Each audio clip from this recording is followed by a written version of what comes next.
quay hôm qua ấy thì tôi được 1.070.000. Rất là nhiều. Và bây giờ đến lượt phần chơi. Tôi chỉ là người nói thôi. Chơi đi. Hến đi. Các bạn ơi, tôi sẽ cho các bạn xem sức mạnh của con diều hâu lạnh thường nhé.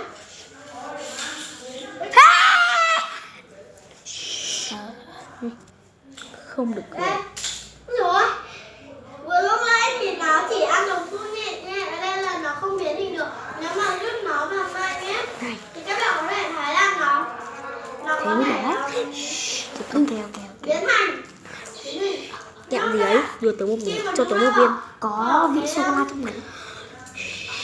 Chật tự tôi còn quay bằng chu năng lượng. Đồng xu năng lượng thì nó vẫn còn cho tới một miếng nào như thế. có vị sô cô la ấy, nhân mình lên răng. Cảm ơn Các bạn ơi, các bạn đừng cho tay vào đây nhá, rất là nguy hiểm các bạn ạ.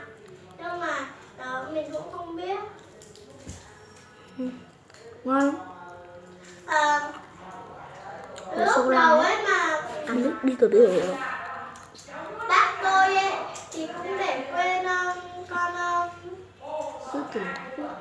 sư tử hỏa vương ấy, thì bây giờ chỉ con diều hâu lạnh chúa nữa.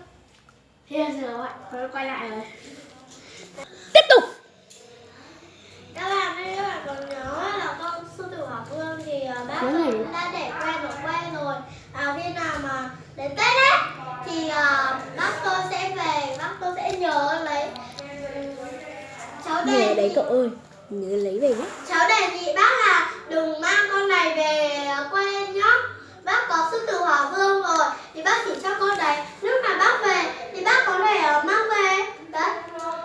Cháu đề nghị bác như thế. Mà bác đồng xu của con sư tử hỏa vương thì bác có mang về không? Có ạ. Quen như thế nữa. Các bạn ơi, các bạn vừa lúc trước ấy thì con sư tử hỏa vương thì bác tôi cũng đã đưa răng ra đây là mình cũng chạy huýt vào cái Rèn kia, vào rèn cửa, như là chạy như là siêu nhân ấy. Đấy thì tiếp tục. các bạn con diều hâu lạnh nó thì nó cũng không khỏe bằng con sư tử hỏa vương. Gì đấy, cái gì đấy? Tiếp tục. Tạm dừng.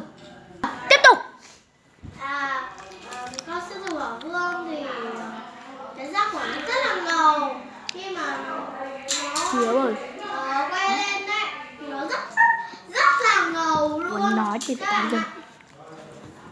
Tạm dừng. So với cả con này thì lúc này nó lúc này nó rất là ngầu luôn. Khi mà nó biến thành như này thì nó như là điên, nó chả ngầu một tí nào các bạn ạ. Thế đây đã.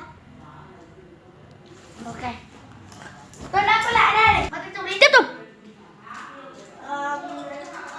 Hôm nay con nhớ tôi sẽ phải quay ra khỏi chỗ này và bây giờ tôi sẽ lên đây.